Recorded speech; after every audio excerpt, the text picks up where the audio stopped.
Man, I had a great day, man. I'm out here in Mexico right now, man. So, Boy, nothing nothing can make me upset today, man. I believe it, brother. You I've been know? seeing your posts on Instagram. You be all over the world, man. Yeah, man. I try to be, man. I try. Hey, that's one of the benefits of real estate, man, and wholesaling real estate. Yeah, So yeah, yeah. man. Blessed though, man. I'm very, very blessed. I got favor on me, man, from God. So I give it all the glory to him. Amen. You put it in the Yeah. right place. That's why I keep giving back. Hey, yes, sir. Yes, sir. What's up, there? How you doing, Darian? Hey, good. How's your Darian's been so killing it far? out there. You said what? How's your trip so far? Oh, it's been good. It's been good. Imani and I just been relaxing, just spending as much time as we can in the sun. It's like 95 out, so we've been enjoying it. When the call is over, listen to the voice message I sent you. Okay, yeah, because I haven't listened to it yet. My bad. I got you. I got you. I got you. We're gonna give everybody some time here to join in. It's still early though, too. What's up, Alex? How you doing, bro? I'm excited to have you, man. Oh, what up, Dylan? What's good? I was just talking to my girl. Can I get her the invite link to this? Bro, please, please I do. don't know why I didn't ask you yesterday. We was talking so much I wasn't even thinking. Man, the more the merrier. Please give her the link, bro. Please. For sure, for sure. Yes, sir. Let me back this camera down, man. Make sure we got clarity up in here, man. Clarity up in this joint. You know? Yeah, I'm excited, man. We got some people that weren't here last week that'll be joining in. And just so y'all know, before everybody kind of jumps in here, y'all, make sure I got some pen and paper out. And if y'all have any questions, man, drop them in the G chat over here on the side. Everybody should be able to send messages. So send a message. If you got any questions, what we'll do is we'll circle back to them at the end if I don't answer them right away. So yeah, y'all, please do. And Darian, make sure you stay on top of me about getting to that voice memo as well. Okay. Yeah. So yeah, man, we're gonna get a little bit back to that. We got Imani Egan in the house. What's up? Yeah, y'all. I'm excited, man. We're gonna give everybody about 3-4 minutes, man, to get up in here. We'll start this thing at 7:05. We'll make sure we are respectful of everybody's time. Y'all know how it goes. This is week 2, y'all. I hope y'all excited, man. I hope y'all excited. I know I am. This is my favorite part. I love to talk, as y'all know, and I love to talk to sellers. So this is gonna be a very, very, very interesting and a very, very knowledgeable class today that we're gonna go over. And I want y'all to make sure y'all jot down any questions that y'all might have because I know that I talk fast because I'm excited. So I want y'all to make sure that y'all can write down some questions that y'all might have so I can answer them. Even if it's why did you say X, Y, and Z? Please ask. Please ask.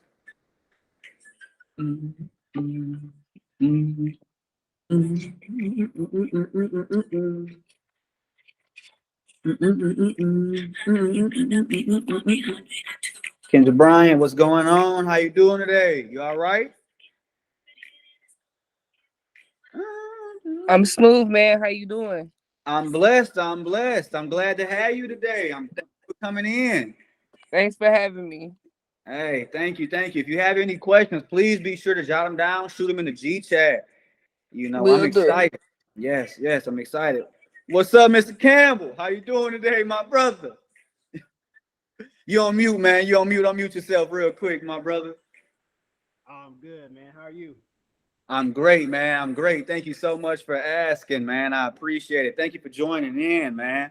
As I was telling everybody else, my brother, man, if you have any questions, man, make sure you got some pen and paper out before we get started. But if you have any questions, drop them in the G chat over there on the side, man, and I'll make sure that we can get around to it. If not at the end, I'll get around to it right, as you guys say it, if it flows into what I'm talking about, man. So y'all make sure y'all can do that. So I'm gonna make sure that we're gonna wait. We're gonna get everybody to 7:05, and we're gonna be respectful of everybody's time.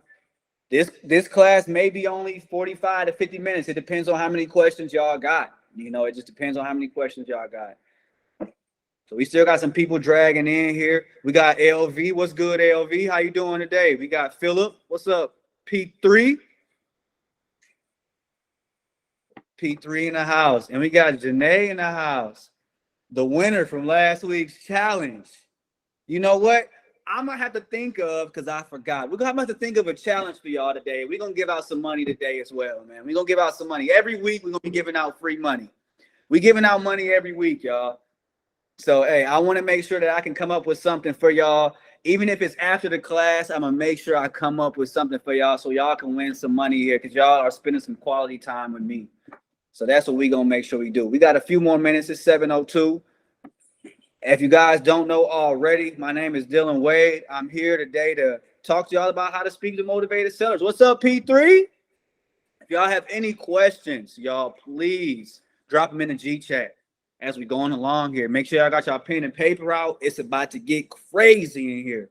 I'm going to give y'all my call flow. I'm going to give y'all the thing that has allowed for me to lock up sellers. And you guys are just going to be amazed. Your mind's going to be blown. Ask questions, y'all.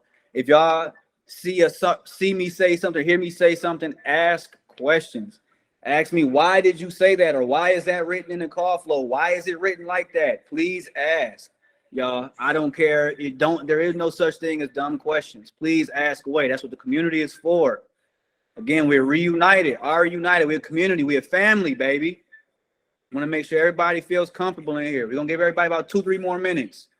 We'll let everybody know. Let's jump in. Let's jump in. Jump in, y'all. 3 more minutes before we start. So it's 2 more minutes now, y'all. 2 more minutes. Like I said, but I don't know if everybody was here yet, but this call is only going to be about 45 minutes or so if y'all aren't active. So I need questions asked. And yeah, Kendra, hey, everybody is right. If you haven't already, y'all, link up with somebody. Can you send my mom the link? Link up with somebody, y'all. Partner up with somebody that may be in your city. That might not even be in your city. Partner up. That's what the community is about. Y'all partner up. So y'all, if y'all didn't last week partner up with somebody, make sure y'all do that this week. Chat with them on the side in the chat, or y'all can just say, hey, I'm coming in from Atlanta. Who's in Atlanta? Let's link up. Look, there we go. Who's in Atlanta? That's what I'm talking about, Janae. Y'all get active. I know Darian's out in Atlanta. I don't know who else is, but Darian, link with Janae. She's in Atlanta. Darian's been working her butt off. She's been calling sellers and texting sellers.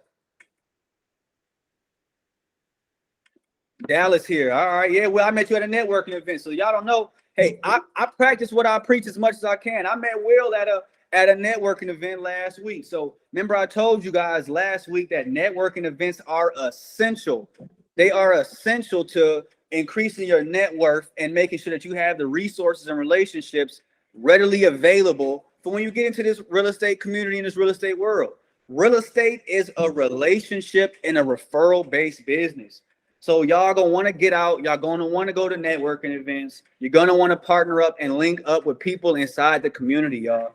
So we got about another minute left until everybody can get up in here. After that, we're gonna be respectful of y'all time, and we're gonna get this thing rolling.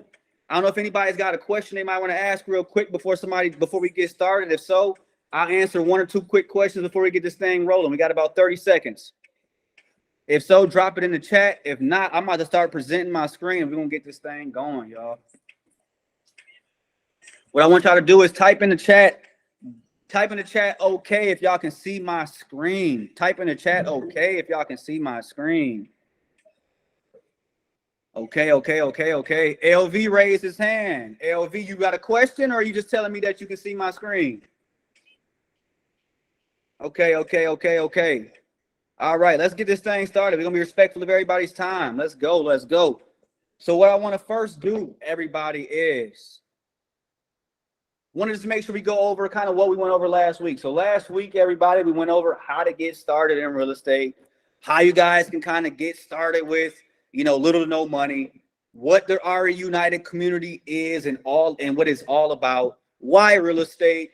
We also did a little breakout activity that Janae was the winner of. So I want to give a big kudos and big shout out to Janae on that, as she was the winner last week on last week's breakout activity.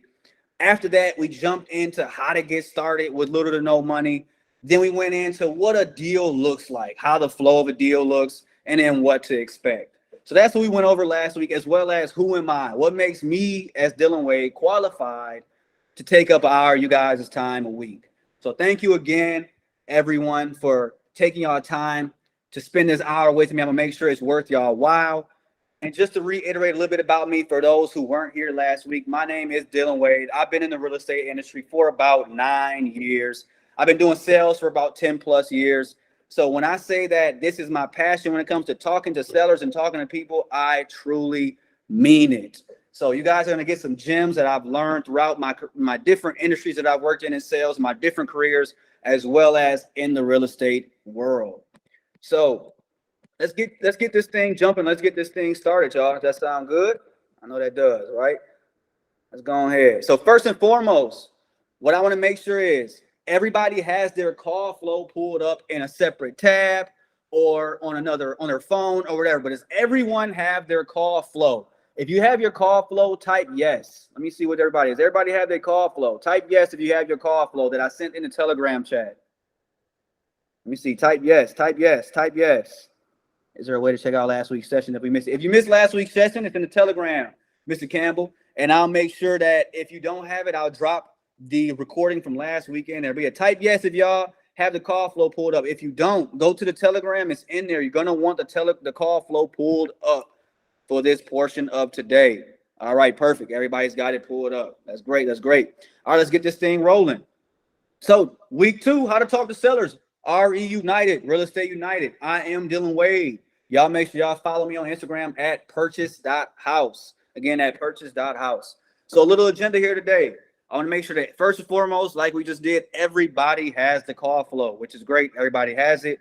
After that, we're going to go through the call flow, and I'm going to let you guys know why certain things are in the call flow and what their purpose are. So first and foremost, we're going to learn the best way to introduce ourselves on the call.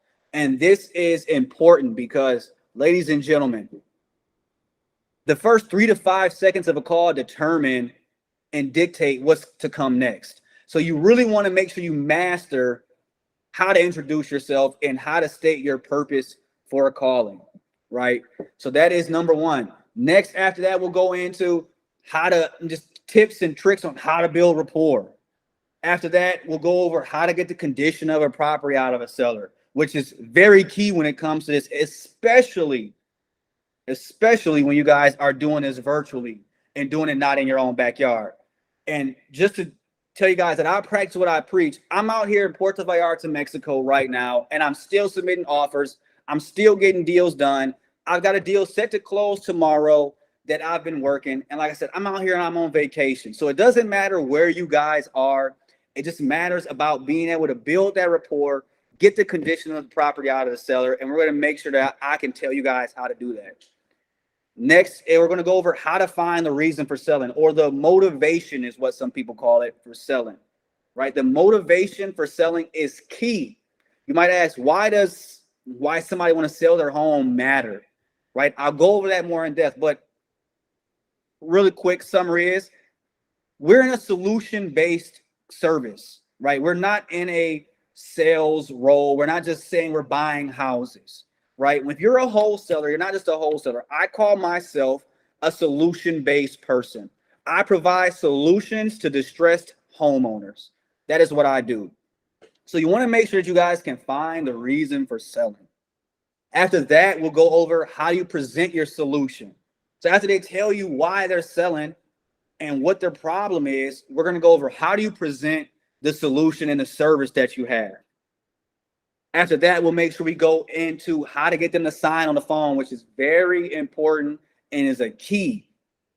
Because there have been many and many times that I've sent an offer out to a seller and we talked on the phone for 15, 20 minutes and I thought everything was gravy and they ghosted me. Right? They just gone ghost. And I might have said why. And it's because I didn't get them to sign on the phone. And I learned this tip and this trick at a job that I had in sales in 2018. It was in recruiting. I never let a seller or a potential client get off the phone until they signed that contract. If Jesus is in here, he can type in amen, or he can even say preach, because he knows he witnessed me do that day in and day out. So after we go over that, what I'm going to do is I'm going to tell you guys, hey, I'm going to give you guys some homework. And the homework is, if you're serious, take some time, get on my calendar. The homework for this week is going to be to get on my calendar and we're going to do some role play together. We'll do a couple of mock calls. If you guys have some live seller calls, we can jump on those. But I'm going to make sure at the end I give you guys my email, I give you guys my calendar so that everybody can jump on my calendar and we can go through some role play and you guys can ask me some questions. Or sorry, go through some role play and we can ask questions while we're going through that. And after we do that, after you guys some homework, we'll open the floor up to any questions or any questions that have been asked in the G chat. If that sounds good and sounds great to everybody, let me hear a yes. Please, let me get a yes. Let me get a yes. Let me get a yes. That's good. Look, Jesus said facts. Jesus saw it. He witnessed it. Yes, perfect, perfect, perfect. Great, y'all. I'm glad to see that. All right, let's get this thing rolling in. So we want to start off first and foremost. I want to go over last week's homework. But before I get into that, I want to give a few acknowledgments and shout outs. So I know that we said we had some homework and everything, but I want to just acknowledge some individuals that throughout the week, just in 7 days, have been phenomenal, that have been taking this thing serious and have been reaching out to me nonstop like I've wanted you guys to. I don't want you guys to feel like you're bothering me at all. I'm here. You guys can see I'm on vacation, right? I'm having a great time. I'm enjoying myself. I need more calls and more bookings and more texts from you guys saying, is this a deal or whatever? So I want to give a shout out first and foremost, like I said, to Janae for last week winning the breakout challenge first and foremost. So huge shout out to her. Shout out to Janae. That's what I'm talking about, Janae. You did your thing. We love it. I love it. Next, I want to give a shout out to Janae for not only winning the challenge, but she went even further and kept going throughout the week and doing her homework, doing her due diligence, making offers. Another person, Darian, was out there making offers in Atlanta. We got Jesus who's out there making offers. Jesus found 2 buyers already within a week. So if you guys are out in Arizona or have any properties in Arizona, reach out to Jesus because he has 2 buyers that are looking to buy and are thirsty for some houses. So those are just 3 people that I want to acknowledge really quickly. I might have forgot some people. I'm sorry if I did. It's just because they have been the ones that have been calling me nonstop. So if that isn't you and you want to be acknowledged next week, call me nonstop. Get some time on my calendar, right? So thank you. Huge shout out to those individuals and huge shout out to the people that have been just blowing me up nonstop. So next, homework. If you haven't already submitted your homework on what a deal may be and why you might think it's a deal, please email me that before the class is over. All right. That is that on homework. So now I want to jump into the call flow, guys. It's probably why you guys are pretty much here. So a lot of people might ask, Dylan, hey, Dylan, do you have a script? Do you have what do you have? There's no script. You do not want a script, ladies and gentlemen. If you have a script, it just sounds robotic, right? So I'm going to zoom in a little bit on here. You do not want to have a script. What you have is an outline, and you stick to this outline. And if you fall off the outline, maybe the seller gets you sidetracked, you use the outline to reel you back in. So that's the purpose of this call flow or outline. And you guys can use this and tailor it however you want. This is the first outline that I started using back about 18 months ago. So you guys change it up however you like. You guys have the Word doc. You can do whatever you want. But I want to get started on this. I want to make sure everybody is listening. Everybody is ready. Because this is the most important part. The introduction, right? You guys see here on the introduction, it says, hey, first name, this is so-and-so. How are you doing today? You guys might be asking, why is it typed like that? I'm going to give an example. I'm not going to say, hey, is this Janae? This is Dylan. How are you doing today? The reason I'm not going to say that is because you want to create a sense of familiarity. When you're calling these sellers, you don't want to sound like you don't know if that's them on the other end of the line. What you want to do is you want to assume like you want to make it feel like you're calling your grandmother, you're calling your sister, you're calling your brother. You know that phone number is there. So I don't say, hey, is this Janae? I say, hey, Janae, this is Dylan. How you doing today? And the reason that I'm doing that, guys, I'm gonna keep pushing on this. The reason I'm doing that is because they're gonna wonder who in the heck is this on my phone that's calling me by my first name and is so adamant to know that it's me on the line. And it's perfect because the seller leads you down the next path. So you don't, guys, please do not get on the phones and say, hey, is this James? They're going to say, why? Who's asking? I mean, I would do the same thing. If somebody calls my phone from an unknown number, I'm not going to say, yes, this is James, or yes, this is Dylan. The first thing I'm going to say is, why, who's calling? So you want to say, hey, Dylan, this is James. How you doing today? And I learned that this, how you're doing today, opens the door and allows for you to get into so many more conversations. So after you ask this, how you're doing today, they're going to say, and you guys, on every call, make sure you ask this, how are you doing today? And the reason I want to ask is because they're going to answer. They're going to say, fine, but who is this? Or I'm fine. And you, whatever the response is, it leads you into your reason for calling. I'm great. Thank you for asking. Or I'm fine. Who is this? I'm sorry, I forgot. I'm Dylan. I'm calling to see if you're interested in selling your property. So they're leading you. You're leading the seller down the path that you want them to go down. So that's the purpose of this call flow, right? So next, after you introduce yourself, and before I go too far, guys, use as much energy as you can on this intro. I am notorious for getting there, for high energy on that first few seconds of the call. Hey, James, this is Dylan. How you doing today? That is how you got, and it might sound funny to you all, but trust me, it works. They're going to say, who in the world is this on my phone? And they're going to be intrigued. And that's what you want to do. You want to use those first few seconds, you all, to get your foot in the door. Once your foot's in the door, then you can peruse, and now you can tone it down a little bit if you have to. But use that high energy on the front end to capture their attention.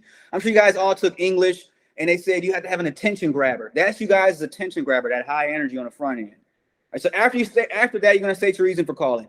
I keep it short, sweet, simple, to the point. My name's Dylan. I was calling to see if you're selling your property. That is it. Hey, my name is Dylan. I was calling to see if you're selling your property on 123 Main Street. Or I was calling to see if you're selling your property on Main Street. That's it. I don't say, hey, my name's Dylan. I'm a local investor. I work for this company. I was driving in the neighborhood and I saw that this property was a little distressed. No, by the time you said all that, they've hung up. Short, sweet, to the point. This is Dylan. I was calling to see if you were interested in selling your property on Main Street. Now, science says, ladies and gentlemen, that there are about 6 possible responses after that. Yes, sure. How much will you give me? Not now. Leave me alone. Do not call me again. Stop. Who are you? How did you get my number? Or something outrageous like give me $1 million if the house is worth, let's just say, $50K. Right. So if you have these top 3, you just proceed to the call flow because it's a positive response. So they say, yes, I'm interested in selling 123 Main Street. Proceed to the call flow below. Sure, I might be interested in a cash offer. Proceed to the call flow below. How much will you give me? I'm glad you asked that, Mr. or Mrs. Seller. I just need to gather a few details here and I can get you that cash offer once it's done. Does that sound great with you? They're going to say, yeah, sure. What do you need to know? So those are the first 3 things that will precede you to the call flow below. Now, if not, they might say, not now, leave me alone, do not call. They say no or not now or whatever. Don't take it as a no. Don't take one no and hang up, you guys. Do not take one no and hang up. They say, no, I'm not interested in selling. What you guys need to do is say, well, why aren't you interested in selling? Why aren't you interested in selling? Now is the best time to sell your home. People are getting outrageous cash offers for their homes right now. There's a shortage. It's a seller's market, Mr. and Mrs. Seller. So why aren't you interested in selling? They might say, I just don't want to sell this property. Well, okay. Do you want to sell? Do you have any other properties you might want to sell? They might say, no, I don't. I don't have any properties I want to sell. I don't. After that, it's still another no that you guys can get. And after that is, do you know anybody that might want to sell a property? Do you have any family or friends that you know that might want to sell a property? I am very desperately in need of a property, Mr. or Mrs. Seller. Do you know anyone? I'm willing to pay a referral fee if you can refer somebody to me and I buy their home. And they'll start thinking, maybe I do know somebody. If not, they might even go out into the world and start searching for you. So you're creating somebody that can go out there and find you guys leads, find you guys deals. So don't take that no so hardly. There's at least 3 to 4 no's that you should get on that front end before you hang the phone up, or unless they hang the phone up on you. So I hope you guys understand that. Okay, that's first. Now, next we have the who are you, they might say. Who are you? After they say, hey, my name is Dylan. I work with a local home buyer or with a local investment company. You never want to give out your exact LLC name or company name when you have not built any rapport. Why, you might ask? Because people are out there that will sue you because they might have been asked to put on a do not call list and you're calling them. So if somebody on the front end that says, who are you? Before I give you any information, who are you? I just say, hey, my name is Dylan. I work with a local home investment company. I work with local home buyers. They might say, what's your company name? And say, Dylan with We Buy Houses. You keep it very general and very generic, right? Until you built some rapport. When you built some rapport, then you can tell them, hey, well, you know, we buy under Rego LLC or we buy under Reunited LLC, whatever it is. Then once you build rapport, you can feel more comfortable giving that information out. Next time I say, how did you get my number? We get this a lot. How did you get my number? It's public record. What I did was I gathered a list of properties and a zip code that I was interested in buying in, and I skip traced the information and I got your number. And they're just going to say, oh, really? Wow, that's a thing? But you're being honest, you're being transparent. It's public record. I can go online right now and see who owns 123 Main Street. It's going to say their first, their last name. It's going to say their P.O. box, where their mail comes to. So it's public record. Now, next, they say something outrageous like, give me $1 million. When they say that, some people are bluffing and they're just trying to see if you've done your due diligence. So if somebody says, give me $1 million, I'll say, so let me get this straight, Mr. Miller. You want $1 million for 123 Main Street? And they'll say, yeah. And then what I'll do is I'll pull up my Zillow and I'll say 123 Main Street, right? I'll say, you talking about I'm seeing online it's only worth about $10,000 to $12,000. And what they'll do is, and what they'll say is, okay, I just want to make sure that you've done your due diligence and that you're not one of those spam people calling me. So I've had that happen before where they say an outrageous and egregious number, and once I've confirmed, like, you want $1 million for this? They'll say, I'm just making sure that you've done your due diligence. So when somebody says something outrageous, don't write them off just yet. Ask them and confirm with them what the property is, as well as what you see online. All right. So does everybody, let me get a yes as well again, man. If everybody understands that the first portion, the introduction, the possible responses, and how to introduce yourself. Are y'all getting that? Yes. Tell me to slow down if I'm going too fast, y'all. Too. Tell me to say slow down, slow down, slow down. Jesus has his hand raised. Jesus, if you can, man, type the question in the chat, and I'll make sure we get back to it. All right, cool, perfect. All right, let's get it. We got about 36 more minutes, y'all. Let's go in. All right, so if they give a positive response, y'all, so what I'm going to do is I'm going to be jumping back and forth between the slides as well as between this call flow, just so you guys can kind of see here. So I make sure that we get everything, capture everything. So they give you a positive response. You want to confirm the address and confirm the bed and bath count, right? There are a lot of homes out there that may have an incorrect bed and bath count on Zillow, or may have an incorrect bed and bath count on realtor.com, whatever it is. So you want to say, the first thing after they say yes, you say, great. Now I just want to get some details from you here. So I just want to confirm, this is a 3-bed, 2-bath home, correct? And pause. And they're going to say, oh, no, we actually converted this thing. We converted the garage over to so now it's a 4-bed, 2-bath, or we turned some bedrooms in the basement to bedrooms and bathrooms. So now it's actually a 5-bed. So that's why you, on the onset of the call, after they said yes, you want to confirm the bed and the bath count, because you might give them an offer at the end, or you might give them an offer later that's based on old, outdated data. So you don't want to do that. So what you guys want to do is confirm the bed and bath count first and foremost, as well as the address, because a lot of these people might have more than one home. They might say, yeah, I want to sell my house. And then you might say, okay, great. I'm talking about 123 Main Street. And they might say, oh, I don't want to sell that. I want to sell 321 Main Street. So confirm both of those things, as well as they might say they might want to sell something else. So get that on the onset. Then after that, what you guys want to do is you want to begin into that building rapport stage, right? Let's see what you want to get into the building rapport stage. So what I'll tell them is, as well as on front, hey, Mr. Seller, get a pen and paper out, because I want you to remember my company name. So I want you to write my company name down. I want you to write my name down, and anything that we go over that might be important, I want you to jot down along this call. And during this stage right here, when you get in the condition, etc., listening is going to be the number one way for you guys to build rapport, because they're going to just be talking and dropping some gems, and you guys got to make sure you're picking them up. So along that way, while you're doing this, you want to make sure that they are the owners of the home. You want to make sure that they are the sole decision maker. If they're not the sole decision maker, before you even go any further into the call, if they're not the sole decision, hey, is the other person around? Is the other decision maker around? If not, can we get them onto the call? I want to make sure we get them onto the call so they're comfortable with what we're talking about, so they can add anything. Get everybody that is a decision maker on the call, ladies and gentlemen. Next, in the building rapport, we'll go over this a little bit later, but share experiences or other similar stories, right? And then you want to get them talking about themselves. Be empathetic. You want to match the sound. By being empathetic, let me slow down. By being empathetic, I mean, show some emotion. You know, so if they say, hey, I've owned this house for 20 years, say, wow, really? You've owned this house for 20 years? That's amazing.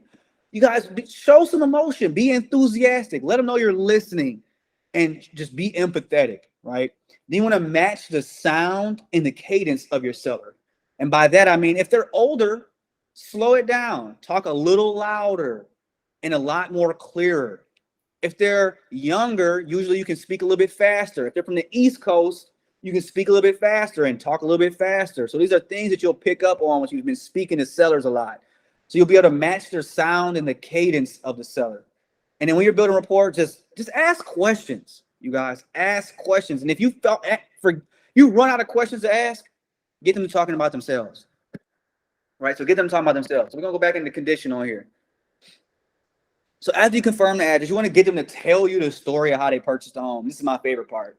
I always to say, so Mr. and Miss Seller, tell me the story on this home. You know, how, you know, and they say, what do you mean by that? I say, well, how did you get it? You know, what made you buy it?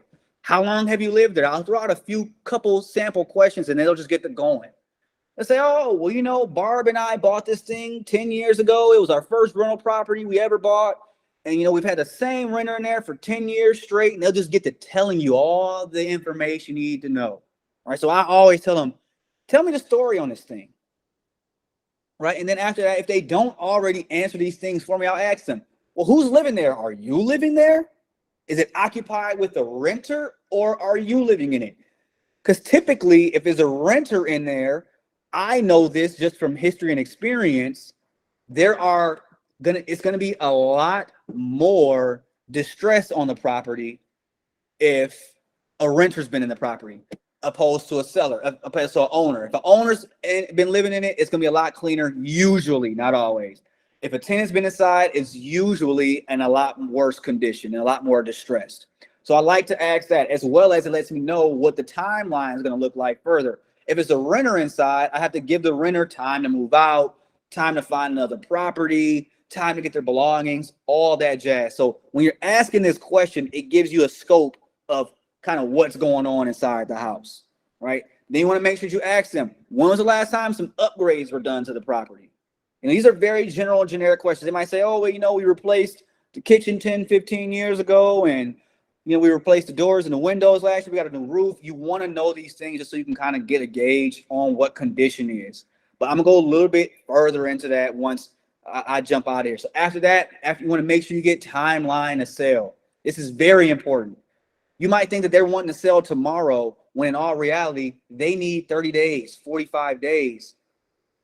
I think I need to let somebody in. Yep, there we go. You should be in now. You might need 30 to 45 days. They might need 30, 45 days, 90 days to be able to gather all their belongings and move into the new house. So that's why you guys want to know the timeline of sale. Because in your purchase agreement, you're going to have in there the closing date. You can't put the closing date as in 10 days if the seller needs 30 days to gather their belongings, move out the property. So that's why it's important to get timeline to sell, you all. But to go on condition of the property, right? This is what I do when I'm on the phone with the seller. So let's say the property is 7515 Lima Drive. What I do is when I'm on the phone with them and they're speaking, I pull up Google Maps, and you guys are going to want to do this too. I pull up Google Maps and I just look at the house from here. At the bottom of Google Maps, you'll see it says right here, image captured March 2022. So what that tells me is this picture that they have right here online is not too old. It's pretty up to date. So I can go off of what this thing looks like based off of this picture. So when I'm talking to the seller and when I'm asking them, tell me the story on this thing and when's the last time you did upgrades, When they're doing all that, what I'm going to say after that is, I'm going to say, okay, wow, that sounds great. Okay, so I just want to make sure I'm looking at this thing here now. It's the house with the peachish tan brick in the white garage, right? And they might say, oh no, I forgot to tell you, we changed the garage. It's now green. The brick is blue, whatever, right? You can say, oh, it looks like the roof is in great condition. It looks like this is in great condition. These are things that you can ask and talk about on the phone because you're looking at the property on Google Maps. And when you guys are on the phone with these sellers, you want to let them know, hey, I want to be able to, when we're off the phone, because these conversations are going to be 10, 15, 30 minutes when you're really building rapport and when you're really getting into the meat of this thing. By the time you're off the phone with them, you guys should be able to close your eyes, walk through this front door here, and know what that house looks like. And I'm not kidding you. You should be able to close your eyes and say, okay, so when I walk in, Mr. and Mrs. Seller, what do I have? Do I have tile flooring when I come in? What type of color are the walls? What color is the tile? Are the walls textured? Is it popcorn ceilings? Are the bathrooms outdated a little bit? How does the kitchen look? Is it a galley style kitchen? Is it open? What type of countertops do you have in there when I go in there? So you should be able to close your eyes and feel the layout and know the layout of the property after you've talked to them about condition. That is how in depth you guys need to go on the condition of the property, because once you get a great scope on what the condition is, your offer is going to be right on the money, and you'll never have to renegotiate an offer or ask for a reduction unless they just have blatantly lied to you, right, about what it is. So that's on condition. Let me make sure I got everything on here. So you want to confirm bed and bath count, roof, foundation, HVAC. So I'm going to share this with you guys. These are just the major things that you want to make sure that you guys are covering, right? The roof, the foundation, HVAC, plumbing, electrical, these are all kind of like the bones of the property, the kind of important things that you guys want to make sure you cover. Flooring, kitchen, bathrooms, these are just cosmetic things that can be upgraded or whatever it may be. But you want to make sure that you really get these answered, because this will tell you how the bones of the property is. So that's condition, right? Let me get a okay if you guys understand how to talk to a seller about condition, or tell me, hey, slow down. What do we got going on? What do you do when people don't want to give up that information? If we don't want to give up that information, what you want to do is just tell them, hey, if you don't want to get that information, that's fine. What I'm going to have to do is going to have to give you a very conservative cash offer. If you don't want to tell me what the house looks like, I'm going to have to be very conservative on the offer I give you at the end. So it's in your best interest to give me as much information on the on front so that I'm able to give you the best and highest cash offer, because that's what I'm here for. I'm here to give you the best and highest. But if you're neglecting giving me information, I can't do that. So I hope that answers your question, Janae. Does that answer your question? Perfect. Okay, cool. All right, y'all. Perfect. So that's condition, right? So now you've gotten the condition for the property from the seller. Now what you want to do after you've spoken to them, you've gotten all the reasons for selling out and all that jazz. You want to transition into their why, right? Now that why is very, very important because, like I said earlier, guys, we are a solution-based company. We are in a solution-based industry. When you guys are calling these sellers, you're not just calling for their home. You're calling to provide a solution, to provide a service. So this is very important. So after they're giving you all that information, I always say, wow, Mr. and Mrs. Seller, that sounds like a great home. You've owned it for 20 years. You've had a renter in there for that long, or it's been in the family for 20 years. You've been living in it for that long. This sounds like it has been a great property to you guys. So my question is, and I'm looking at the neighborhood, right, y'all? So I even say the neighborhood looks great. It looks like it's in a great neighborhood. With all that being said, why are you interested in selling this property? And you just pause and just shut up. Don't say anything after you say that. Why are you interested in selling? And ask it genuinely, you all. I truly mean it. Ask it with a question mark in your voice. Why are you interested in selling this property? This sounds like it's in a great neighborhood. You guys have owned it for 20 years. It sounds like it's in great condition. Why are you interested in selling this thing? And they're going to give you a response. And initially the response is going to be very, very surface level. It may be, I'm interested in selling because I just need some cash, or the market's right. right? That's fine.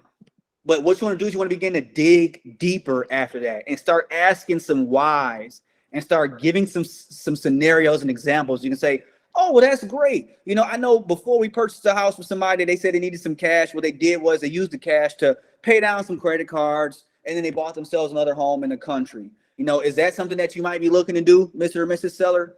So let them know, hey, I've worked with people that have been in that situation. Give them an example of a situation where people have used the money and what they've used the money for, and then they may open up. If not, that's fine. You still have some chance to kind of to pry them open. Now, they may give you an emotional response. They may say, I'm going through a divorce, or, you know, I'm going through a foreclosure right now, or, you know, whatever. My husband just died, so I just don't even want to see the property anymore.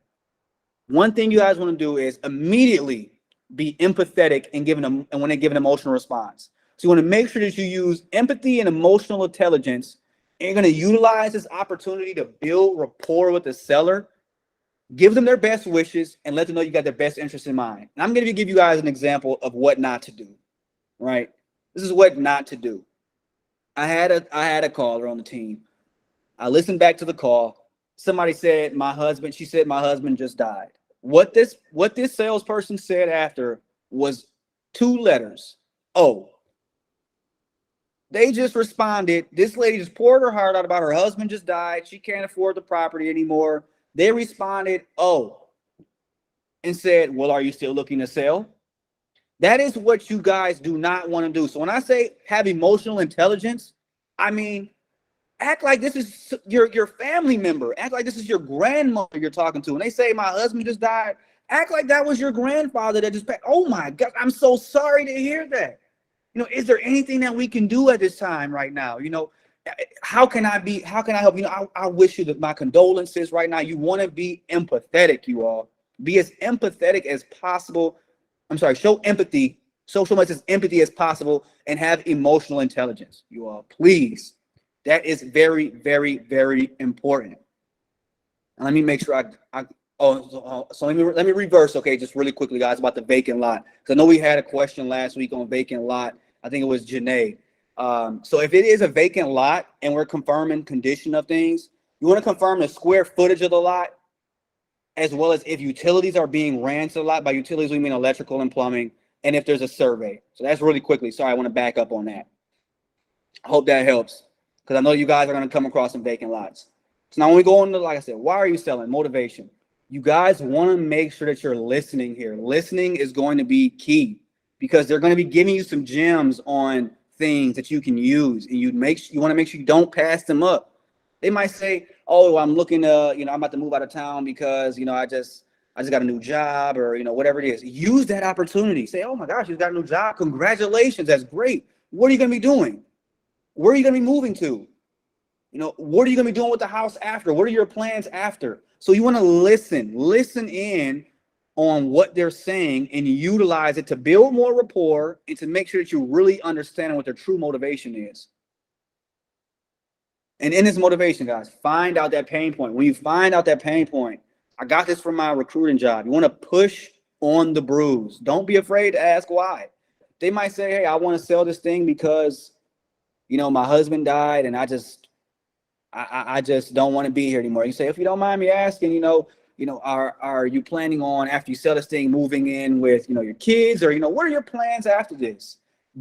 Ask questions. They might say, oh, you know, this is why. You say, okay, that's great. Now, if you don't mind me asking, you know, why are you thinking about moving? Is it because you don't want to be in that house any longer? Is it just too much house for you? You know, what is it truly that's got you motivated to move? Push on that bruise. Ask whys. Ask whys to get down to that root cause analysis, you all. And then you want to, again, share an example of how you helped somebody else, or somebody else that was in that situation. You guys might have had somebody that was in that situation before. You can say, hey, I've been in that situation. Hey, my grandmother was in that situation where she had to sell her house because it was just too much for her to be living in a house where her husband died in. Let them know that they're not the only ones in the world going through this thing. Hey, I understand you're going through foreclosure right now. We were just talking to somebody, you know, 2 calls before this. They're going through the same situation. we're helping them out right now with X, Y, and Z. Let them know that they're not in this thing alone. A lot of people have shame and guilt. They don't want to embrace or embody what it is they're going through. But if you let them know that they're not the only ones going through this thing, it's going to go a long way. Trust me. So let them know, hey, you're not in this alone. We're all in this together. I'm here with you. I'm here to help you. I'm here to provide as much guidance as I can. And you want to make sure you let them know all along the way during this time that you're an expert, y'all.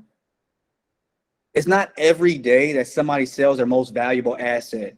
Most people buy and sell a home maybe once or twice in their life, and it's their most valuable asset that they have. Most people don't have $200,000, $300,000, $400,000 in the bank, but they might own their home free and clear. They might own their home with a small mortgage on it. So when you're talking to these individuals about selling their home, be very careful, be cautious. Make sure you're letting them know, hey, I'm an expert, I do this. Let them know that you are educated in this matter, in this field. And you are going to educate and be transparent along the way with them. You're going to give them next steps. You're going to let them know what's going on in the process. So you guys want to make sure that you're doing that. It is not every day that somebody sells a $200,000-$300,000 item. This is not an iPhone. It's not a pair of shoes. So when you're talking to these sellers, you want to make sure that you're gauging motivation, you're getting that motivation out of them, and you're letting them know, hey, all along the way while you're telling you these things, you can confide in me, Mr. and Mrs. Seller. You can confide in me because I am an expert in this field. And what you tell me, I'm going to use for the betterment of you. I'm just here to help better you. I'm here to provide you that solution. All right? So that's for motivation. I want to make sure that I didn't miss anything on here on this call flow that you guys are going to go in through. First and foremost, anybody have, we got some time here still. Does anybody have any questions really quickly on that? What you mean by survey? Great question. A survey is when somebody will go out and do a plot of the land, Philip, where they'll say, hey, okay, the boundaries of your land or the boundaries of this plot of land or this parcel of land is between these points. So they'll go out and they'll put sticks in the ground and say, hey, you're in between this part and that part. And that is a survey. And it typically takes about 7 days, depending on the county you're in.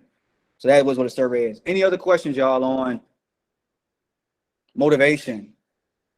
Like T.I. said, motivation. You got to get on your job. Are y'all getting this? Is this helpful? Can y'all type in helpful? If this is helpful, y'all, I want to make sure that I ain't breezing through this too fast and that I'm answering and I'm going through what's helpful. This helpful, this helpful, this helpful. Okay, cool. Helpful, helpful, helpful. All right, perfect, perfect. Great. So no questions. Cool. So I'm gonna go ahead and I'm gonna make sure we can transition in. So after that, after you get the reason for selling and their why, y'all, what y'all need to do after that is present them with their solution. But so there's two ways you guys can go about it. It depends on the type of person you are. I love to be a one-call closer. However, that does not work every time. And it is not every day that you're going to make a one-call close on a real estate transaction. It's very, very rare, right? So what you want to do is when you're wrapping up the call and you're about to provide your solution, you want to let them know at the end, you guys aren't going to give a cash offer on this first call.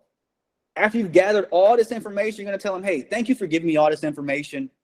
What I'm going to do is I'm going to submit this to my underwriting team. Listen to that word, guys. My underwriting team. I'm going to submit this to my underwriting team. They're going to review all the information that you just gave me. We're going to run some numbers here, and we're going to get back with you in, X amount of time. So that's what you guys want to do. So you don't have to give them a cash offer at the end of this. But on this call flow, it may say give a cash offer, right? It just depends on the type of person you are. I suggest breaking the call up and letting them know that you're doing your due diligence after you just found all that information. And then you're getting you back with your underwriting team. Who's the underwriting team? It's you, right? They don't know that, though. So you just say, hey, I'm getting with my underwriting team, or I'm getting with my partner on this, and my partner and I are going to go over everything you gave me, and we're going to get back with you, right? But let's go to the solution, right? So we want to present your solution. So how you present your solution, like I said, we are a solution-based company. So after listening to their why, present them with their solution. Your solution it's the same every time, right? We do the same thing, guys. We buy houses cash. We buy it fast, 10 days, usually 14 days, maybe 21, whatever it is. When the typical transaction takes about 45 to 60 days, we do it in 21 or less.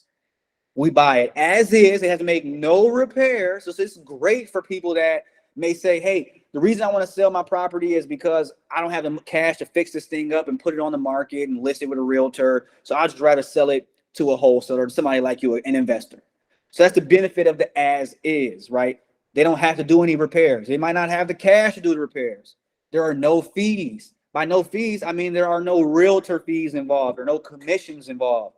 When we're buying it straight from a seller to ourselves, there's no 6% realtor fees involved.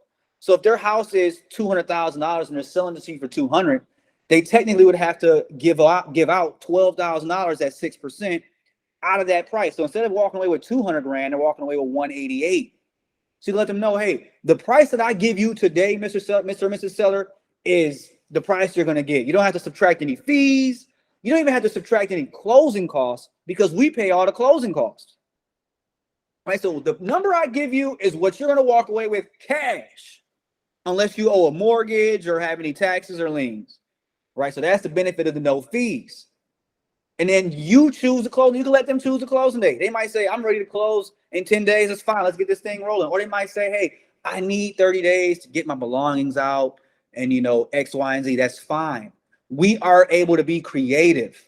We're not traditional as wholesalers, or as investors. So they can choose their close date. They might need 30 days to get out. That's perfectly fine. We draft that up and draw that up in the contract. We say, hey, we're giving the seller 30 days. We write up a leaseback agreement. A leaseback will say, hey, that the seller agrees to stay in the property for 30 days. If they're not out by that date, they owe us X amount per day, right? So they choose the closing date. So there might be people that say, hey, people are just pressing me to sell this thing tomorrow, but I don't want to sell it tomorrow. I want to sell it in 30 days. That's the beauty of us. And, we are able to be creative with our exit strategy, whatever it is. Maybe it's not straight up selling it for cash. Maybe it's owner financing, or maybe it's a subject to, or whatever it may be. We are able to be creative as investors. So that's the beauty. And make sure that you present them with that solution based on their why. So let's just say, for example, what time? We got 12 minutes. So let's just say that they just say, hey, I'm going through the divorce. I just need some cash right now because I got to pay for the attorney or whatever it is. Their why is going to be cash and fast, right? So that's going to be their solution that you want to focus on. They don't really care about the whole as is or the choosing the closing date maybe, or, the creative exit strategy. So what you want to make sure you hone in on is, hey, because you told me that you need to get out of this thing fast and that you need cash ASAP for lawyer fees, I am going to make sure that I do that for you. And you want to make sure, you want to make it sound like you're tailoring it just to them. Like, you don't do this every day. Mr. and Mrs. Seller, I don't usually do this, but because you told me your situation, I'm going to make sure that we're able to get this thing done in 10 days, 14 days. I'm going to make sure that we just do all cash. There'll be no loan. And you know what? Today's the 21st. We're going to make sure this thing closed on the 31st. You'll have cash in your account on the 31st so you can pay your lawyer fees. How does that sound, Mr. and Mrs. Seller? And they're going to say, that sounds excellent. Oh my gosh, where have you been all my life? Right? So it just depends on their motivation, and you're going to use one of these solutions as it. Maybe it's still, like I said, the as is. It's going to be people that maybe are older. A lot of older individuals are this as is. They don't have the cash anymore. They've been living it for 20, 30 years. They don't have the cash to fix it up. They just want to sell it as is. They've been living it for 20 years. It's outdated. It needs repairs. It's been neglected on some repairs. They just want to sell it as is. So you make sure you tell them, hey, I'm going to buy this thing as is. You don't have to worry, Mr. You don't have to worry about a thing. You don't have to even lift a finger because I'm going to buy this thing as is from you. You don't have to paint a wall. You don't have to do anything but just sign this contract, right? And then these older individuals usually want to choose the closing date because they got a lot of belongings because they've been living in there for some time. So you want to hone in on, after you found their why, the solution, and make sure you tell them, just because you told me X, Y, and Z, I'm going to do this for you. That's what I'm going to do. Just because of this conversation we had, it was so exceptional. I'm going to make sure that we do that for you. I'm going to make sure we get that done for you, Mr. and Mrs. Seller. I'm going to push for you here. I want to push for you to get 280 cash, even though I think we might should do 260. You want to make it sound like you're on their side. Even though you want the win, you want to let them know, hey, I'm on your side here. I'm gonna see if I can get you 280 on that. How does that sound? Right. So that's what you want to do. So now after you give them that cash offer, I'm sorry, not after, it depends, right? You might give them the cash offer after the solution. It depends. I say wait, go through underwriting, go through your partner, and then give them a call back. And then if so, then we'll go to the next step. But you always, after you give them that solution, want to explain you guys' next steps. So after you say, hey, we can do X, Y, and Z for you, and if you are able to agree, or if we're able to come to agreement on terms, you ask them, would there be anything that would stop you from signing with us today? Always ask that. So if I'm able to get you the number you ask, if I'm able to do all the stuff that you just asked me to do, is there anything stopping you from signing with me today? And they're going to say yes or no. If so, you can answer those rebuttals right then. After that, tell them the next steps. What are the next steps? We're going to send somebody out to the property. We're going to send over a purchase agreement for you to sign. We're going to send this thing over to the title company. And then, we're going to take this thing to the closing table. You're going to be funded, right? That's it. You let them, and always, like I said, guys, if you guys can't blame it on anybody, blame it on underwriting. Blame it on underwriting. Hey, I got to submit this thing to underwriting. It sounds like a great deal, but let me just get it with my underwriting team. They have to approve everything before we send a contract out. Always. Right, and really quickly, let me jump back into the call flows. I know there's something on there. Oh, yeah, right here. This is beautiful, right, you guys? Review all the information that the seller gave you. So at the end of the call, you want to summarize. So great, Mr. and Mrs. Seller. So you told me this is a 3-bed, 2-bath home. You told me that it's in excellent condition. A renter's been living in there for 3 years. It's being rented for $1,500 a month. You're looking to sell it because of this reason, and you're looking to sell it on or by this date. And what you're doing is you're conditioning the mind of the seller to begin saying yes. Just say, so this is a 3-bed, 2-bath home, correct? Yes. Okay, and the reason you're selling is because, yes, that's right. So they're saying yes. You're getting them to say yes is what you want to do. So when you give them that offer, you're already preconditioning your seller to be on the yes team with you, right? And that's a key, y'all. That's something that a lot of people don't know. So when you're at the end of the call, before you even go into, your solution or you're tailoring your closing statement, review all that information with them. Get them into that yes mode. And then reassure them that they're working with a professional. Before you give that closing statement or before you get that cash offer, always let them know, hey, you're working with a professional. I do this. I've been doing this for some time. Hey, one thing we pride ourselves on is being honest, transparent, and educational. Because like I told you guys, not every day when somebody sells a house, not everybody knows how a house selling process is. They might say, okay, so I signed the contract, now what? You let them know, hey, I'm going to make sure we educate you along the way. We're going to be as transparent as possible. Let them know those three things: honest, transparency, and educational. And then you hit them with that closing statement. Here's what we can do for you. Now that I've told you, now that you've confirmed all that information, that's just you guys going back to providing that solution, right? That's just you guys going to provide that solution. We buy it as is. We buy it fast, 10 days. We do all the heavy lifting for you. I always ask them that. I always tell them that. I'm sorry. We do all the heavy lifting for you. You don't have to do a thing. Then after you say, after knowing all this information, I always ask this at the end. I still don't give a price. I say, knowing that I can buy it fast, cash as is, knowing that I can do all of this for you, what are you looking to sell this property for? What are you truly looking to get for this thing? Knowing that I'll buy it as is, knowing that I can buy it next week, knowing that I'm buying it cash, knowing that we just sat here and I'm buying and I just provided you that solution, knowing that I can provide you the solution. What does that truly cost you? So I still don't give them that cash offer. And they'll tell me, because maybe on the onset of the call, they were firm at $200,000. I need $200,000 or nothing. But after you build some rapport, after you broke them down, and after you kind of had some conversation, after you told them what you can do and the solution and the service that you can provide, after they say, man, knowing all that now, knowing what I'm all about, what are you truly looking to get for this thing? And I guarantee you guys, 90% of the time, the number is going to change. And it might change by 5 to 10,000. It might change by 50,000. It just depends on the motivation as well as the rapport you build. But you always want to ask that before you get off the phone. And if they insist on you saying a price, say, hey, that's a little bit above my pay grade right now, or I got to get with my partner on this thing, or I got to get with underwriting on this thing before I can shoot you out a price. But you've given me everything I've needed to know, Mr. and Mrs. Seller. So what I'm going to do is I'm going to gather all this information. I'm going to submit it to underwriting, submit it to my partner, and I'm going to get back with you as soon as possible so we can get you that cash offer. Hope that sounds great. And then after that, you just want to make sure you set the next steps. They call it ham bam. It's called ham bam, HAMBAM. Have a meeting, book a meeting. So at the end of the call, set next steps. Set what the follow-up will look like. Expectations.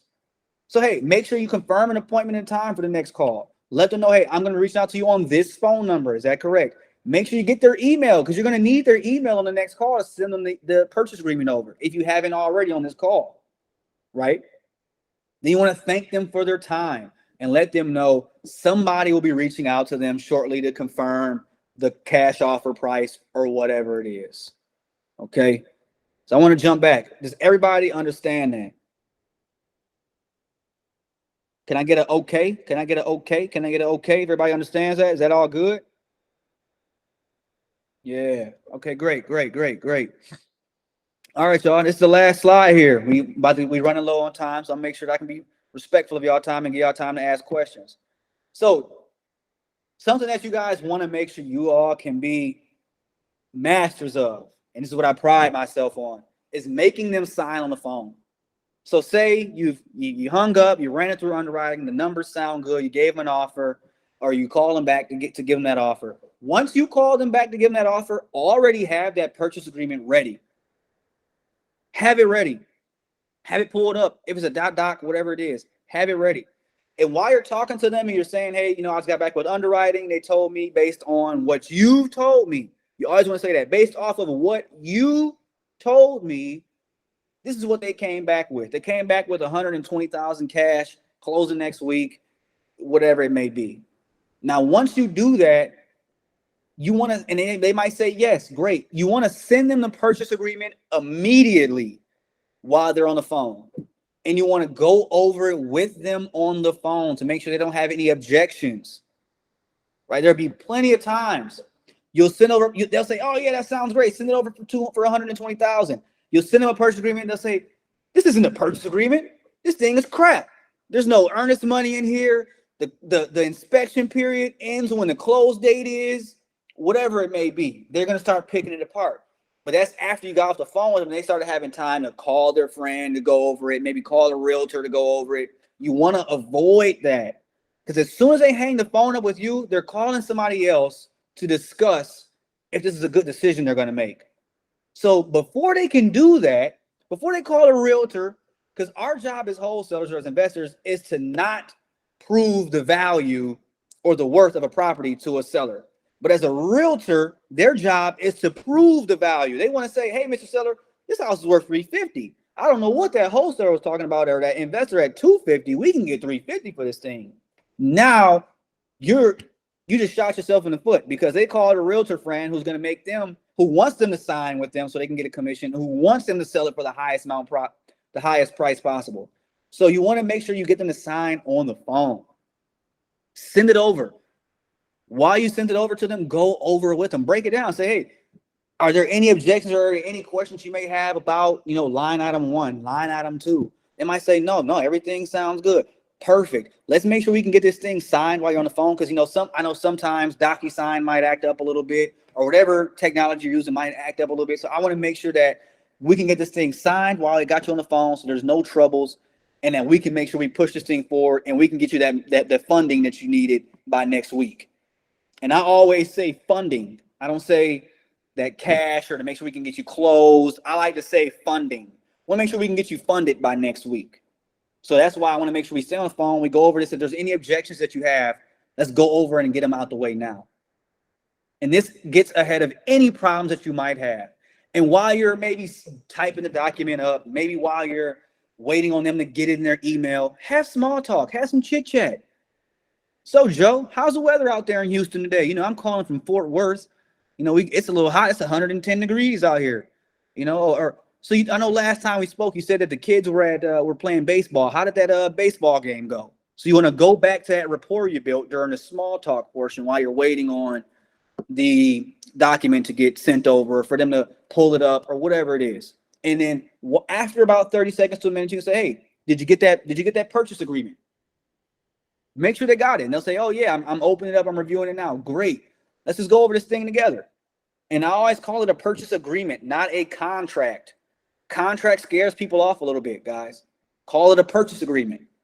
Hey, did you get that agreement I sent over? It sounds a little bit more friendlier. Like we're entering into an agreement together instead of a contract. Contracts sounds legal, gets people a little scary, right? So say that. And why I say, once they finally get it, go over it. Explain the process. And after you explain the process in the contract, explain what the next steps are, guys. And that is how you get them to sign on the phone. And they're going to sign on the phone. You don't have to be hanging the phone up, praying and hoping, man, are they going to sign that contract I sent out 2 weeks ago? Are they going to sign that contract I just sent out 5 minutes ago? You're going to know they're going to sign because they're signing on the phone with you. And that is something that I learned at the recruiting gig. I never let a potential client get off the phone without signing, unless they needed to go through 3 or 4 other approvals.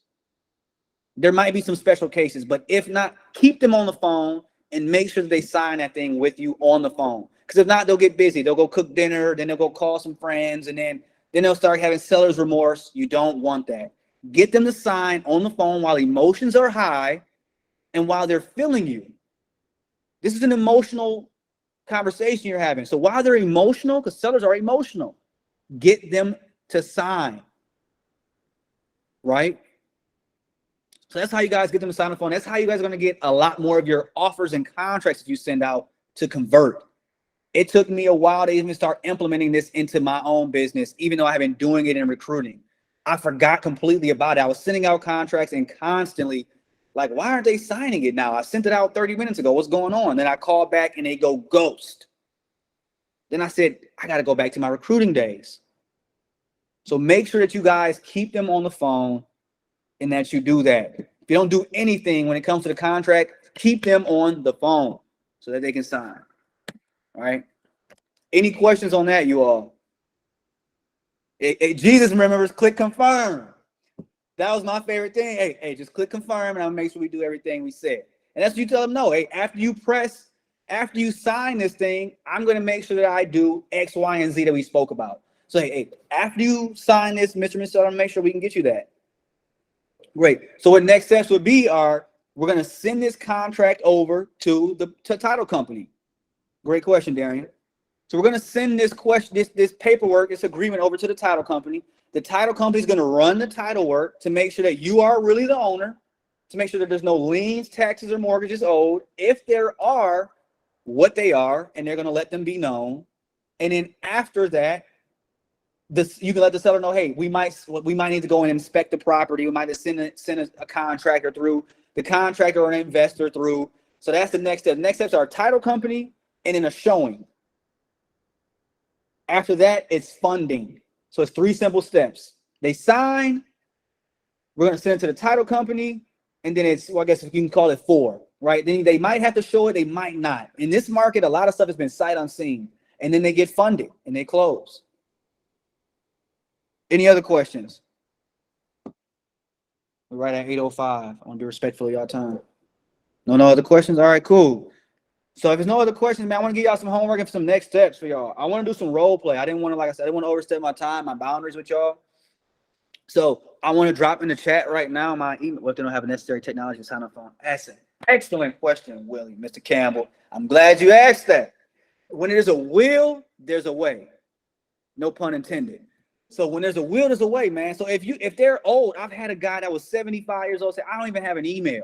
But I'm willing to sign. His name was Eddie Sessoms. He was my second deal that I ever got. And what I did was I called up a mobile notary. I Googled mobile notary in Texarkana. I called them up and said, hey, if I give you $50, will you take this document that I'm about to email you? Will you print it out? And will you drive to this guy's house and have him sign on the dotted line and scan it back over to me? and they did that. So if you need that, if it's not something in town where you can't physically show up and have them sign it in person with you, send a mobile notary out. I don't like to send realtors out because a realtor can kind of undercut you. So send a mobile notary out. A notary usually doesn't care about real estate. They just want to just get their couple dollars. Does that answer your question, Will? What are reasons to need to inspect the property? Okay, cool. What are reasons to need to inspect the property? What you say, Will? One more quick question. Uh-huh. Say, like for me, I'm a commissioned notary. So could I just drive over there and get them to sign? Or I mean, yeah, that's not a problem. You can get them to sign in person, but you're not going to be able to get a fee for the notary because the purchase agreement doesn't need to be notarized, right? So you just want to make sure if say it's out of state or out of county, you can call a notary up and have them go out there. They're not even going to use the notary stamp. They're just going to use their wheels and their boots on ground to go and get that paperwork signed for you. That's it. Gotcha. Hope that helps, bro. What are the reasons to need to inspect property and to reach out to someone to inspect, or as a title company? So the reason is because the reason you have this inspection is your due diligence period, Darian. So due diligence is when you're going in the property, you're making sure that what that seller told you is true. So they might have told you on the phone, man, this property doesn't need any work. It's in excellent condition, which I've had that happen. And you go in there and there's not even a roof on the thing. I mean, I think I've sent in one of my group chats, the guy said that the property was in livable condition. There was no roof and no working bathrooms in the thing, but he said it was in livable condition. So that's why you have inspections. It's for you to do your due diligence. And it's also for you to get your investors in there that you're marketing it to. So after you got it under contract, the property under a PA, you're going to market it out to potential buyers. Those potential buyers are going to say, hey, can I walk the property? Can I go see it? I remember that house. They're going to say, can I see this thing? You know, it sounds like a great deal. Can I just go see it? I just got to walk it, take some pictures. That's cool. And then that's why you have that inspection and due diligence period. If the condition isn't what the owner said, then what? Then you renegotiate. Great question. So if the conditions aren't what they said, then you just renegotiate. You say, hey, you know, when we spoke on the phone, you said that this thing was in livable condition, Mr. Or you said that it only might have needed 50, 60 grand in work. This thing needs to be tore down. It needs 150, 200,000 in work. You just be transparent and honest with them.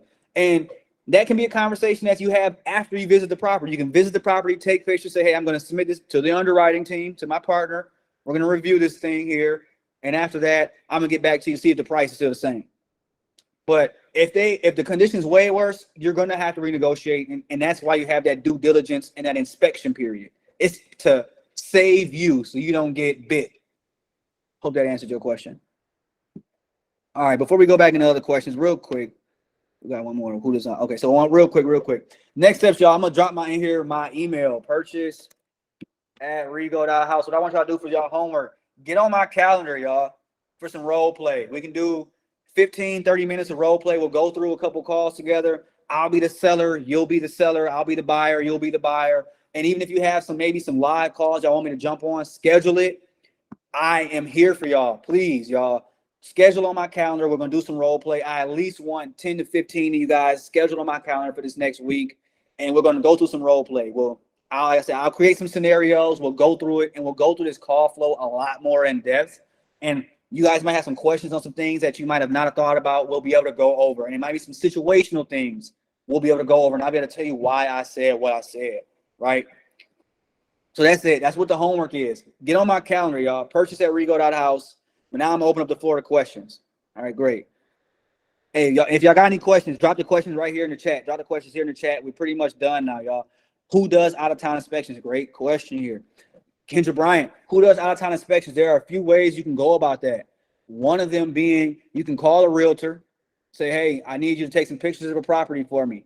You pay them $50 to $75. They'll go to the property, take pictures for you, and let you know what's going on. I do that all the time. If not, I'll just call up a family friend or a friend that I used to go to school with. For the Houston deal that I just had, I called somebody that I went to high school with. I said, hey, I heard you moved down to Houston. I got a property I need you to check out. If I give you $75, will you go in there, will you take some pictures? I need 60 to 100 pictures taken, and I need you to FaceTime me while you're there and get a video. So you can use that route. If not, you can call up a local inspection company or a contracting company if you want, but that one's going to be more costly usually. So I usually go with a realtor or the seller. I had the seller give me very detailed pictures, or I'll call up a family friend or anybody that I know that's out there. So does that answer your question, Kendra? Ms. Bryant? When you first started, how'd you stay motivated after hearing so many no's? That's a great question. Kendra, if I answered your question, can you please say yes? I want to make sure before I move on. Perfect. Okay, cool. When you first started, how'd you stay motivated after hearing so many no's? I love that. That's a great question, Darren. How you stay motivated is, Jesus alluded to this last week. After each no, you're one no closer to your yes. Right? This is a no game. You're gonna get told no a ton. You gotta have tough skin. And you might have to regroup. Take 10, 15 minutes after getting told a really bad no. Take 10, 15 minutes, regroup. Play some music you like, meditate, pray, whatever it is that you need to do to regroup yourself. Do some woosah and then get back into the groove of things. And just know that if it was easy, everybody would be doing it. If the first person you heard said yes, everybody be out here doing it. It is a numbers game. I told you guys last week, you're going to have to talk to 1,000 people. Out of those 1,000, maybe 10 might be interested in selling. Out of those 10, one person is going to sell you their home. So you're going to have to hear at least 999 no's or 990 no's. So what gets me motivated is I just know it's a part of the business. I know it's a part of the game. And I know that I'm one step closer to my yes. I know that I can't get told no forever if I keep doing this thing and I keep doing it right. And if I have a smile on my face and if I have great energy, if I'm motivated, if I'm dedicated, there is no amount of no's that will not ever get you a yes. So does that answer your question there?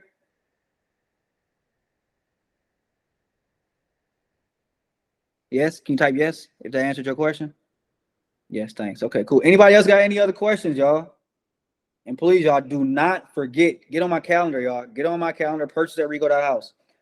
P3, talk to me, Mr. Wade. What's your question?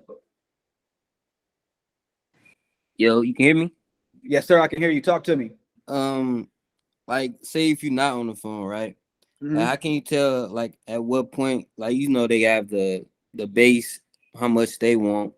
How can you tell at what point is a good point to start at and how much a buyer will buy it for if you know? Start over again. I'm sorry. Say it again. Like if you're not on the phone or whatever and they have like a base startup point, say like 60,000. Like, And this is how via text? Yeah, like, Okay. the little half off and all that stuff. Like how you say 30,000. How you know what is a good point, if not the 50%, and how much a buyer will buy it for? That's great. So how you'll know how much a buyer buy it for, man, is just going out there. Commitment and consistency will get you the results you seek. I know that's right. It's going out there, man, going in the marketplace, talking to people that are potential buyers and seeing what they will buy something for. So it's going to take you a couple of times to bump your head, man. I probably got 5 to 10 properties under contract before I really got one that converted. I'm getting stuff under contract thinking it's a deal, but it's not. So you're going to get some things under contract. You're going to post them on Facebook, post them on Craigslist, send them out to other buyers you might know. And they're going to tell you, hey, this is not a deal. And what you're going to want to do is ask them, why isn't it a deal? And if it's not a deal, what will we need it at? And you can use that in your future, in your ongoing. So it's going to just take some learning, take some practice. But it's just, and it's going to be, you can go up to 60%, but you don't want to, right? It depends on the condition. Maybe it's in mint condition. And then you might be able to go up to 60, maybe 65%. I mean, I bought something at 75% and sold it. So I did that kind of go into my next one too. Like a dude told me like it was fully furnished and renovated and everything like that. So he didn't want to take the initial deal I did. Is it a way I can go by that one then? Since he said it was renovated. That's not really somebody that you want to talk to, really. That's not a distressed or motivated seller, right? We're looking for houses that need work because you're looking to sell it to an investor. Now, if that was a house that was turnkey with a renter in there, then there might be some type of room, but it's not going to be a lot. So you don't really want to focus on houses that have already been renovated, that have already had work done to them. You want a house where it's a value add is what they call it, you can give it to an investor. They can put some money into it and make it worth its full value. If you're trying to talk to somebody that's already got it at its full value, you're not going to be able to, it's hard. I'm not going to say you're not going to be able to, it's hard to get them down to a discounted price to where you can make money. Mm-hmm. You want to focus on distressed and motivated sellers that are in a situation where the house is bold, basically. Okay, those two, and I got one more. Like, All right, go ahead. Now I'm gonna jump into Jesus real quick because he said something. Go ahead. okay, the numbers on like that pop on Zillow, you can backtrace them and get like a name from the person. Yep. So you want to go on truepeoplesearch.com. I'll put that in here. True People Search, and then you'll be able to reverse skip trace them by their address. And it might have 10 phone numbers. It's about how bad you want it, man. Call every number. Go on their LinkedIn. Go on their LinkedIn and see what they do, where they work for. Message them on LinkedIn. Message them on Facebook. Call them on Facebook. It's about how bad you want it. Got you. All right. Yes, sir. Let me jump into this, Jesus. Remember that it only takes one yes to make it all worth it. And that is what I forgot to say, Jesus. I love that you said that, man. You guys might be doing this for 2 months, 3 months, maybe 1 month, whatever it is. But that one deal might be $15,000, $20,000, $30,000, $5,000, whatever it is. That is going to make it worth its while when you finally get that deal. And then when you finally feel that victory, it's going to make that no worth it. You're going to have gone through the trenches. You're going to have gone through the ugly times. So when you come out on top, you're going to be able to appreciate that deal a lot more than if you just got it on your first one. If you call one person, they say, yeah, they want to sell it, then you're not going to really appreciate the process. So you got to be able to appreciate the process. So yeah, I like that, Jesus. Just keep pushing. That first deal we got was only $1,500, $2,500, whatever it was. But it made me appreciate all those no's, all those screw ups that I did. And then after that came the big deals. After that came the home runs. Will we go over how to run comps? Yes, we're going to go over how to run comps. That's going to be next week's class. Next week's class is going to be how to run comps using PropStream and using Zillow and using Redfin. So we use those three places because not everybody has PropStream, which is like, I believe it's $149 a month, whatever it is. So we'll do Zillow, Redfin, as well as PropStream, guys. So we'll go over how to run comps. That'll be next week. So yeah, next week's class, how to run comps. Y'all not going to miss that either. Commitment and consistency will get you the results you're looking for. I know that's right. You got to be committed. 2 C's.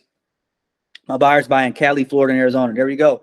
Jesus got buyers in Cali, Florida, and Arizona. So if y'all are striking out on deals in Atlanta or in Michigan, start looking for deals out in Cali, Florida, and Arizona. You and Jesus might be able to link up and work a deal together. Alex, how do you find / connect with investors? Great question. There are a few ways. So you can do one thing, which is pull a list of people that buy cash using like PropStream or ListSource. There's a cash buyers list you can buy. The other way is, man, I pride myself on networking events, man. Networking events as well as realtors. But at networking events, you can go out and tell people, hey, I got this potential deal. Or if not, I am a wholesaler. I find this kind of deals. What is your buying criteria, Mr. Investor? What do you like to buy at? Do you like to buy $500,000 homes that are built after 1980? Do you just want to buy a home where you can make 35 grand on after everything's said and done? What is your buying criteria? So you can go out to these networking events. These are very key, as well as realtors, man. Realtors are y'all money. A realtor may have sold a house for another investor down the street from the one that you got. Call those realtors up. Say, hey, I got this property. Do you know any other investors that you might be working with that might be interested in this? So that's another way. The other way is, man, Facebook, Craigslist, man, and Facebook groups. So Facebook Marketplace, Craigslist Marketplace, and then in Facebook groups. If you're not, Alex, already in the Metro Detroit Real Estate Investor Group, get into that, man. Metro Detroit Real Estate Investor Group, I believe it is. I've been in that since I was about 21 years old, man. It's a great group. If you have a deal, I've sold 2 or 3 deals on there just off of posting the deal in the group. That's it. So there's Facebook groups that you can join. There's the marketplace that you can post. So you can post a fake deal on Marketplace or Craigslist to capture leads. Say you don't have a deal just yet. You can say, hey, I'm going to put up a fake house or whatever and just say, hey, this is the price tag or this is the details. And you can capture people that are interested in buying a house. And you can say, hey, I'm sorry, this is no longer available or this isn't available. You know, if I had something like this in the future, would you be interested? If so, what's your email? What's your contact? What's your buying criteria? So you can put basically an advertisement out there to attract buyers. Join even if you're not in Detroit. Yes, join even if you're not in Detroit, guys. You never know. You might come across a Detroit deal. All right. So join even if you're not in Detroit, y'all.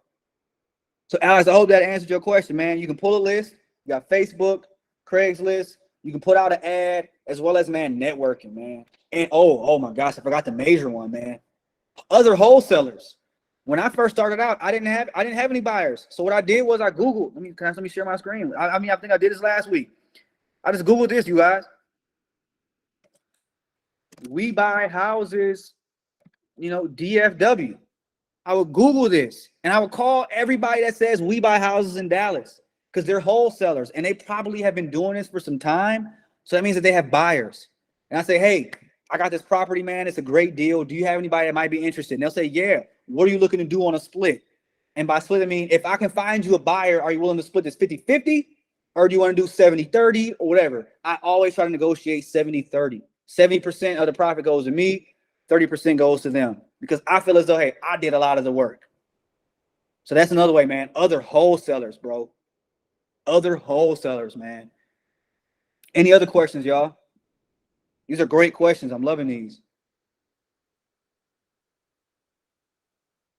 Any other questions? I'll give y'all about 60 seconds or so. If not, man, we'll wrap this thing up. I want to be respectful of everybody's time. Also, I'm in Puerto Vallarta. I'm trying to have some little dinner tonight, have some tacos, eat good. No problem, Janae. Thank you. Thank you all for y'all time. I appreciate y'all listening to me ramble for 90 minutes. How to find more sellers. Can we invest? So how to find more sellers, man? You can get some you can invest in marketing. You can invest in some marketing, pull a list of data, text blast it, go on Facebook, look for sellers. Man, you can call them, get a VA that calls people all day, go buy probate leads, go down to the county courthouse, get probate foreclosure leads weekly if you can. That's how you can get motivated sellers. No problem. Thanks, y'all, man. I appreciate y'all. Before everybody jump off, can y'all let me know if this was helpful or not? Can y'all type in there helpful if this is helpful? I want to make sure that this is worth y'all time and worth mine as well. Y'all. Helpful. I'm going to type it myself because I'm hoping that it was. I appreciate it, LV. Thank you. I already sent you the calendar invite. Yes, y'all. Before y'all get off, send me a calendar invite, man, if y'all serious. We can go through some role plays and I can throw some curveballs at y'all. And y'all can say, whoa, I wasn't expecting that. And then when y'all get hit with it on the phone live with a seller, y'all prepared and ready. So that's why y'all are going to want to schedule some role play with me. Schedule some role play, y'all.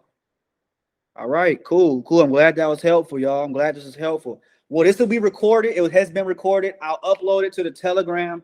If y'all have any other questions, please throw them in the Telegram so that everybody can see them and that everybody can get that answer that we're going to provide.